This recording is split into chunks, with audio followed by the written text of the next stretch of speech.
People 3D printing bushings now. Really? You know about this? No.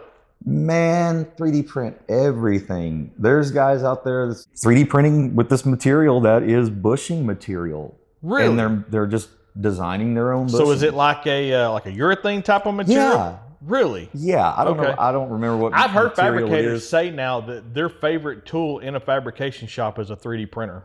Dude, it's insane. I mean, we've got quite a few 3D printers, and we use them for mocking up brackets and stuff for our kits that we sell for adapters, like Polaris. We finally finished a Polaris kit for the Pro R. Okay. And have a bracket that it mounts to, that the EMU Pro mounts to, and you know that first one was 3D printed. It's so good for prototyping. That's awesome. But even for selling stuff, we mainly use it for making our adapter boxes. Right. So our enclosures. Okay.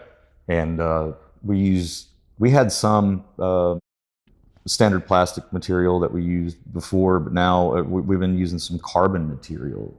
Okay. Now it's like it's a lot stronger, handles heat better inside of a car, you know, in the hot sun. Yeah.